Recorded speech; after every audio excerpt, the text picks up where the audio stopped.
Hello दोस्तों, मेरा नाम है अजय सिंह और स्वागत है आप सभी का हमारे YouTube channel Shri education platform में। तो दोस्तों, यहाँ पर हमारा चल रहा है केमिकल काइनेटिक्स, जो 12th केमिस्ट्री का बहुत ज्यादा इंपॉर्टेंट एक क्या है बेटा चैप्टर है। इसमें हमने order of reaction, zero order की रिएक्शन, फर्स्ट ऑर्डर की रिएक्शन और मॉलिक्यूलरिटी वगैरह के बारे में क्या कर दिया, डिस्कस कर दिया है। और आज हम डिस्कस करने वाले हैं बेटा वो half life of a reaction या अर्ध आयु काल के बारे में क्या करने वाले हैं, डिस्कस करने वाले हैं। तो दोस्तों, क्या होता है हाफ लाइफ टाइम रिएक्शन या अर्धायु काल क्या होता है किसी भी रिएक्शंस के लिए। जब टाइम क्या हो जाता है बेटा, हाफ होता है। जब टाइम क्या हो जाता है, हाफ होता है, तो उस टाइम जो रिएक्टेंट की कंसंट्रेशन जो चेंज होती है उसी को हम उसका क्या कहते हैं, half life of a reaction कहते हैं। ध्यान से सुनना दोस्तों, अगर मान लो कोई रिएक्शन 50 मिनट्स में क्या हो रही है, कंप्लीट हो रही है, तो उसके लिए हाफ टाइम क्या होगा बेटा, 25 मिनट्स हो जाएगा। तो 25 मिनट्स में जो कंसंट्रेशन या जो सांद्रता अभिकारक की क्या हो रही है, परिवर्तित हो रही है, रिएक्टेंट की जो कंसंट्रेशन क्या हो रही है, चेंज हो रही है, उसी को हम क्या कहते हैं, half life of a reaction या अर्धायु काल कहते हैं। ठीक है दोस्तों, तो क्या कहते हैं, the half life of a reaction is the time in which the concentration of a reactant is reduced to one half of its initial concentration is called half life of a reaction and this is denoted by T half. Clear दोस्तों, वापस सुन लेना। मान लो कोई अभिक्रिया हो रही है, जब टाइम क्या हो जाता है, हाफ यानी आधा हो जाता है, उस आधे समय में रिएक्टेंट की जो पहले की सांद्रता थी उसकी जब आधा सांद्रता हमारे पास क्या बची रहती है, उसी को हम उसका क्या कहते हैं बेटा, अर्ध आयु काल या half life of a reaction कहते हैं। ठीक है दोस्तों, तो सबसे पहले हम किस ऑर्डर के लिए देखने वाले हैं बेटा, जीरो ऑर्डर के लिए, जीरो ऑर्डर रिएक्शंस के लिए हम क्या देखने वाले हैं, जीरो ऑर्डर रिएक्शंस के लिए बेटा हम क्या देखने वाले हैं,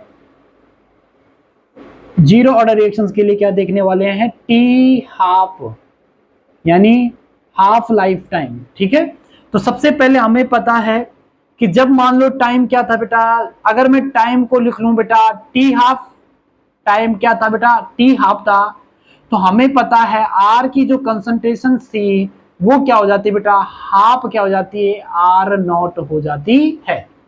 क्लियर दोस्तों, या इसे एक और अच्छी तरीके से आप ऐसे समझो बेटा कि मान लो आर था, आर किस में चेंज हो रहा है, प्रोडक्ट में क्या होता है बेटा, चेंज होता है।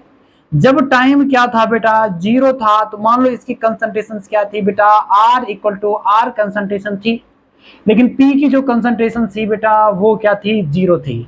अब मान लो जब टी क्या हो जाता है, टी हाफ हो जाता है बेटा, यानी टी जो है वो कितना हो जाता है, टी हाफ हो जाता है। टाइम मान लो अगर 60 सेकेंड है तो उसका 30 हो जाएगा, एक घंटा है तो उसका आधा कितना, 30 मिनट्स हो जाएगा। तो इसकी आर की जो कंसंट्रेशन है वो क्या हो जाएगी बेटा, और प्रोडक्ट मान लो कितना बन जाता है, हाफ क्या बन जाता है बेटा, आर नॉट बनता है। तो आर की कंसंट्रेशन जो बची रहेगी वो कितनी रहती है बेटा, हाफ आर नॉट क्या होती है बेटा, बची रहती है। क्लियर दोस्तों, यानी आर इक्वल टू क्या हो जाता है, हाफ आर नॉट हो जाता है। क्लियर है। अब हमें पता है जीरो ऑर्डर रिएक्शंस के लिए, जीरो ऑर्डर रिएक्शंस के लिए जो समाकलित वेग समीकरण था बेटा हमारे पास, वो क्या था बेटा, K equal to R not minus में क्या था बेटा, आर की कंसंट्रेशन और डिवाइड बाय क्या था बेटा, टाइम। और टाइम यहां पर क्या है बेटा, हाफ है। टाइम क्या है बेटा, हाफ है। तो इसे क्या लिख लूं बेटा, इसे क्या लिख लूं, इसको अगली इक्वेशंस में क्या लिख लूं बेटा, K equal to R not minus R की कंसंट्रेशन अपॉन में क्या आ जाएगा, टी हाफ। और टी हाफ को हम की जगह ले लेंगे और के किसकी जगह आ जाएगा बेटा, टी हाफ की जगह आ जाएगा। तो अगली इक्वेशन क्या लिख लेंगे, T half equal to R not की कंसंट्रेशन माइनस में क्या आ जाएगा बेटा, आर की कंसंट्रेशन डिवाइड बाई क्या आ जाएगा बेटा, के। क्लियर है दोस्तों। अब हमें बताओ जब टाइम हाफ था तो किसकी कंसंट्रेशन, आर की कंसंट्रेशन, किसकी कंसंट्रेशन, आर की कंसंट्रेशन कितनी थी बेटा, ये आर नॉट माइनस हाफ क्या था बेटा, आर था, अपॉन में क्या था बेटा, के था। क्लियर दोस्तों। अगर आप इसको सॉल्व करोगे बेटा, अगर आप इसको क्या करते हैं, सॉल्व करते हैं, तो इस वाली इक्वेशंस को हम लिख लेंगे बेटा, आर नॉट है बेटा, ये क्या है, आर नॉट है। इस इक्वेशंस को और क्या लिख सकते हैं, टी हाफ इक्वल टू ये क्या आ जाएगा बेटा, आर नॉट अपॉन में क्या आ जाता है बेटा, 2 के आ जाता है। क्या आ जाता है बेटा 2k आ जाता है, क्योंकि ये इस टाइप से होता है 1, ये कहाँ चले जाएगा ऊपर चले जाएगा, ये इस तरफ 2 क्या हो जाएगा आर नोट हो जाएगा, 2 आर नोट में से एक आर नोट क्या हो जाएगा माइनस हो जाएगा, तो क्या बचा रहेगा बेटा आर नोट बचा रहेगा।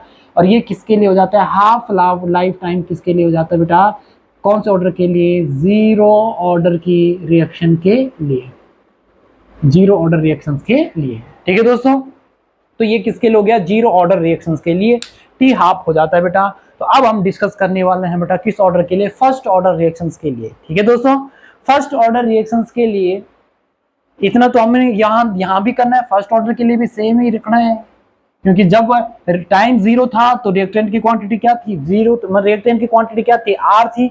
जैसे ही टाइम निकला वैसे ही इसकी कंसंट्रेशन क्या हो जाती है चेंज हो जाती है, और जब टी हाफ होता है तो आर की कंसंट्रेशन क्या होती है बेटा हाफ आर नॉट होती है। तो फर्स्ट ऑर्डर के लिए, किस ऑर्डर के लिए बेटा फर्स्ट ऑर्डर के लिए क्या हो जाती है इक्वेशंस क्या रहती है बेटा फर्स्ट ऑर्डर के लिए, k इक्वल टू 2.303 अपॉन में क्या था टाइम लॉग क्या था बेटा आर नॉट अपॉन में क्या था बेटा concentration of R, concentration of are.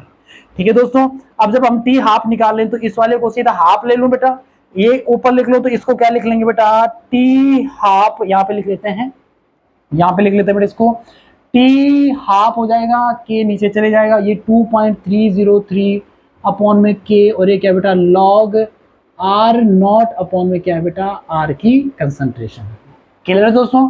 अब आर की जगह पर हम क्या रख लेंगे बेटा T half equal to 2.303 upon में के, ये क्या है बेटा लॉग, ये क्या बेटा आर नॉट अपॉन में क्या जाएगा हाफ क्या जाएगा बेटा आर नॉट, क्योंकि हमें पता है क्या पता है बेटा हमें हैंस, क्योंकि हमें पता है कि आर इक्वल टू क्या होता है हाफ क्या होता है बेटा आर नॉट होता है, यानी आर की कंसंट्रेशन क्या होती है हाफ आर नॉट के इक्वल होती है जब टाइम क्या रहता है हाफ रहता है। ठीक है दोस्तों, तो अब आप इसे अगर सॉल्व करोगे बेटा तो ये क्या होगा आर से तो आर कट जाएगा लेकिन ये 2 चले जाएगा ऊपर, तो ये क्या हो जाएगा बेटा T half equal to 2.303 upon में क्या है बेटा के, ये क्या है बेटा लॉग, और यहाँ पर कितना आ जाएगा लॉग 2 आ जाएगा बेटा, क्या आ जाएगा लॉग 2, लॉग 2 की वैल्यू जो लगभग होती है 0.3 के समथिंग होती है बेटा, 0.3 के समथिंग होती है, आप लॉग टेबल में भी इसे देख सकते हैं।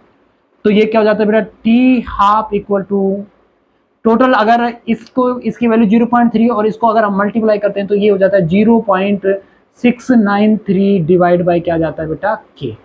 ये किस ऑर्डर के लिए बेटा फर्स्ट ऑर्डर की रिएक्शन के लिए, half life time of a reaction. ठीक है दोस्तों, तो इसी के साथ हमारा half life time of a reaction क्या हो जाता है कंप्लीट हो जाता है। ठीक है, तो दोस्तों हाफ लाइफ टाइम हमारा क्या हो जाता है कंप्लीट हो जाता है। और अब हम डिस्कस करने वाले हैं बेटा स्यूडो फर्स्ट ऑर्डर रिएक्शंस के बारे में छद्म कोटि की अभिक्रिया के बारे में हम क्या करने वाले हैं डिस्कस करने वाले हैं। स्यूडो फर्स्ट ऑर्डर रिएक्शन से ही पता चल रहा है कि ये रिएक्शन जो है वो कौन से ऑर्डर की होने वाली है, फर्स्ट ऑर्डर की क्या है रिएक्शंस है। वो रिएक्शन जो फर्स्ट ऑर्डर की रिएक्शन होती है, यानी ऑर्डर ऑफ रिएक्शन क्या होता है 1 होता है, एंड मॉलिक्यूलरिटी क्या रहती है बेटा उनकी क्या रहती है 2 रहती है, यानी अणु संख्या 2 रहती है, और बंद की कोटि कितनी रहती है बेटा 1 रहती है। उन रिएक्शंस को हम क्या कहते हैं स्यूडो फर्स्ट ऑर्डर रिएक्शन या छद्म कोटि की क्या कहते हैं अभिक्रिया कहते हैं। ठीक है भाई, the reaction have two molecularity and the order of reaction is 1, so it is called pseudo first order reaction या छद्म कोटि की क्या कहते हैं इनको अभिक्रिया कहते हैं।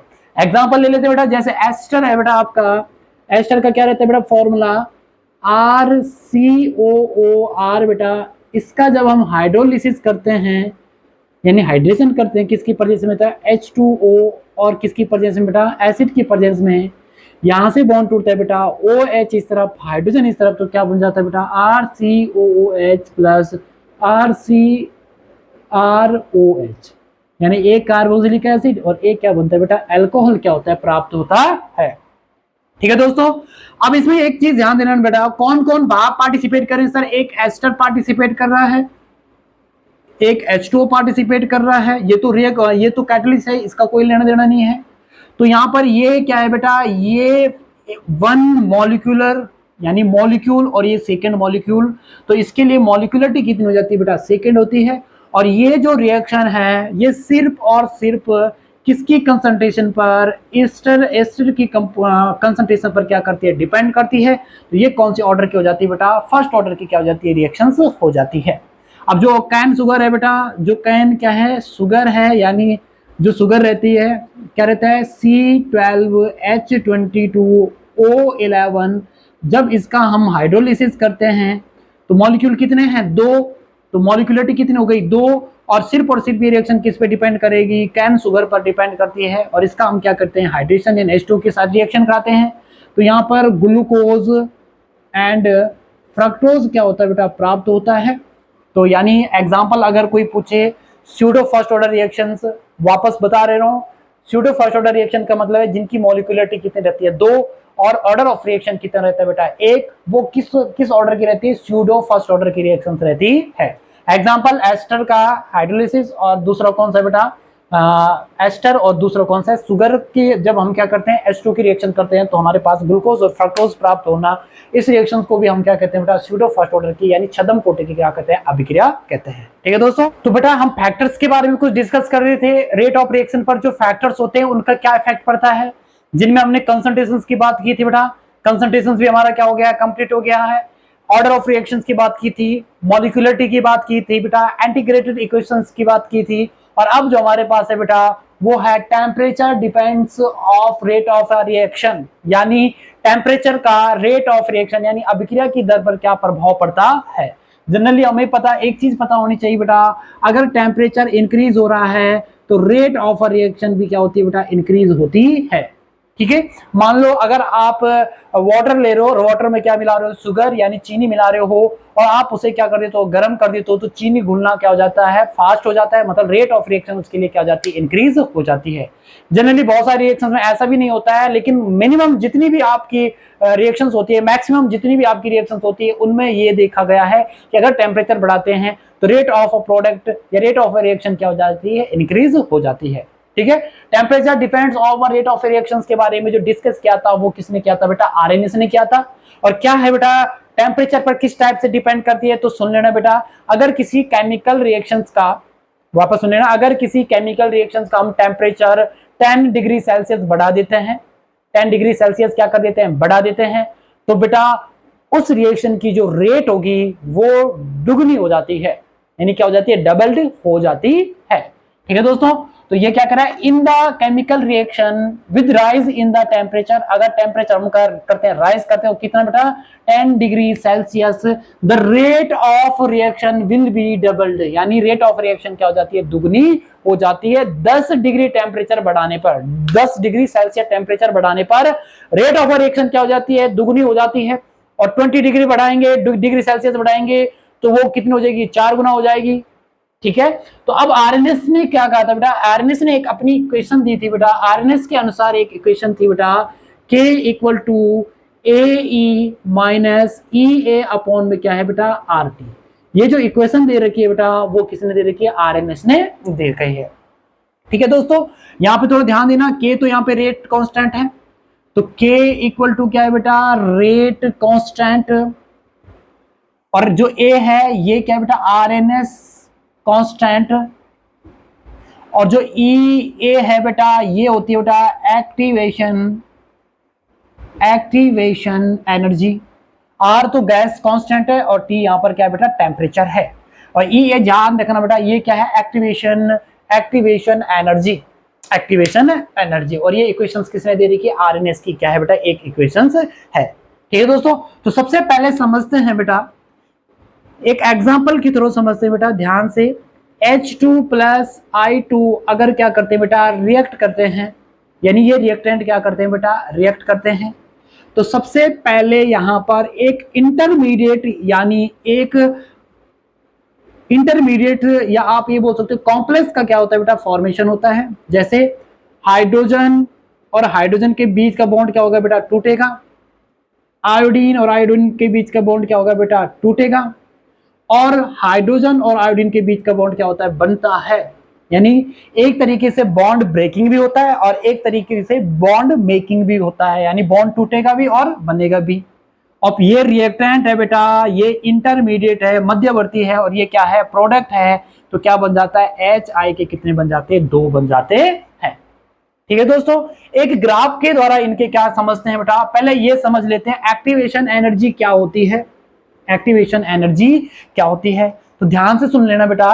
किसी भी रिएक्टेंट के लिए एक्टिव होने के लिए, एक्टिव होने के लिए मतलब रिएक्ट करने के लिए जो मिनिमम एनर्जी रिक्वायर्ड होती है, जो मिनिमम एनर्जी क्या होती है, रिक्वायर्ड होती है, उसको हम क्या कहते हैं, एक्टिवेशनल क्या कहते हैं बेटा, एनर्जी कहते हैं। वापस सुन लेना, किसी अभिकारक या रिएक्टेंट के लिए मिनिमम एनर्जी जो उसे क्या कर दे बेटा, एक्टिव कर दे या सक्रिय कर दे, उस एनर्जी को हम क्या कहते हैं बेटा, एक्टिवेशनल क्या कहते हैं, एनर्जी कहते हैं। ठीक है दोस्तों, अब मान लो मैं कहता हूं बेटा, एक मैं ग्राफ बना लेता हूं बेटा, और ग्राफ जो है बेटा वो किस किस के बीच में है, ये किसके बीच में देखेंगे, पोटेंशियल एनर्जी और रिएक्शन कोऑर्डिनेट के बीच में हम क्या देखने वाले हैं, ग्राफ देखने वाले हैं।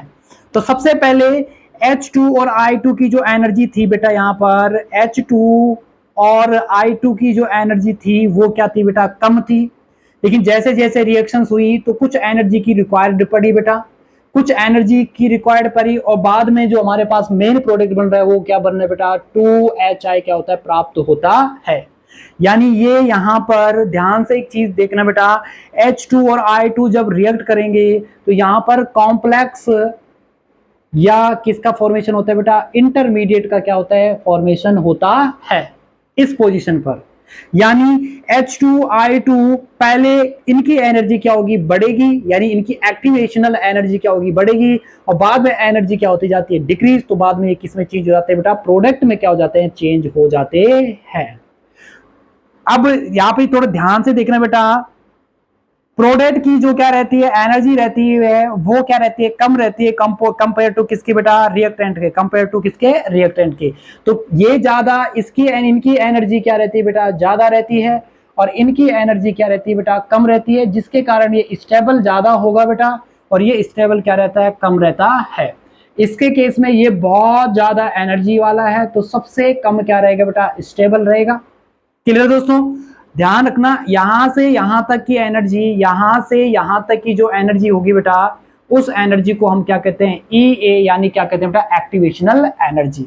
और H2I2 इस पोजीशन पर, इस ग्राफ के स्लोट पर बहुत ज्यादा क्या हो जाते हैं, एक्टिव होते हैं, जिसके कारण यहाँ पे इनकी एनर्जी क्या रहती है, सबसे ज्यादा रहती है। ठीक है दोस्तों, तो वापस बता देते हैं आर्नेस ने क्या किया बेटा, आर्नेस थ्योरी क्या थी, जनरली टेम्परेचर अगर हम किसी रिएक्शन का बढ़ाते हैं तो रेट ऑफ रिएक्शन क्या हो जाती है, बढ़ जाती है। ठीक है दोस्तों, अगर हम किसी रिएक्शन का टेम्परेचर 10 डिग्री सेल्सियस बढ़ा देते हैं तो रेट ऑफ रिएक्शन जो है वो क्या हो जाती है, डबल्ड हो जाती है। 20 बढ़ाएंगे, 20 डिग्री ऑफ सेल्सियस बढ़ाएंगे तो रिएक्शन क्या हो जाएगी, 4 गुना हो जाएगी। क्लियर है दोस्तों। फिर आरएनएस ने एक इक्वेशन दी थी, यानी आरएनएस की इक्वेशन किससे रिलेटेड थी, टेम्परेचर से, और किस पे इफेक्ट पड़ेगा, रेट ऑफ रिएक्शन पर। उसकी जो रिएक्शन इक्वेशन थी वो क्या थी बेटा, K इक्वल टू EAE, और ऊपर क्या था बेटा, minus EA upon RT। EA वहां पे क्या था बेटा, एक्टिवेशनल एनर्जी, और A क्या था बेटा, आर्नेस कांस्टेंट। ठीक है दोस्तों, K वहां पर क्या है, K इक्वल टू क्या है बेटा, वहां पर रेट कांस्टेंट, और R क्या है बेटा, गैस कांस्टेंट, और T क्या है बेटा, टेम्परेचर और रूम टेम्परेचर। ठीक है दोस्तों, फिर उसके बाद क्या हमने एक एग्जांपल लिया था कि एक्टिवेशनल एनर्जी की बात करते हैं। एक्टिवेशनल एनर्जी क्या होती है बेटा, किसी भी रिएक्टेंट को, किसी भी अभिकारक को एक्टिव करने के लिए, सक्रिय बनाने के लिए दी जाने वाली जो मिनिमम एनर्जी होगी उसको, उसकी क्या कहते हैं, एक्टिवेशन क्या कहते हैं, एनर्जी कहते हैं। ठीक है दोस्तों, फिर हमने एक एग्जांपल दिया था, H2I2 आपस में रिएक्ट करते हैं तो बीच में एक इंटरमीडिएट बनता है, यानी कॉम्प्लेक्स बनता है, जिसकी एनर्जी बहुत ज्यादा हाई रहती है, जिसकी एनर्जी बहुत ज्यादा क्या रहती है, हाई रहती है, और प्रोडक्ट की एनर्जी बाद में क्या हो जाती है, कम हो जाती है, जिसके कारण प्रोडक्ट बहुत ज्यादा क्या रहता है, स्टेबल रहता है। क्लियर दोस्तों। तो अगर हम किसी भी रिएक्शन का टेम्परेचर बढ़ाते हैं बेटा तो रेट ऑफ रिएक्शन उसका क्या हो जाता है, इंक्रीज हो जाता है।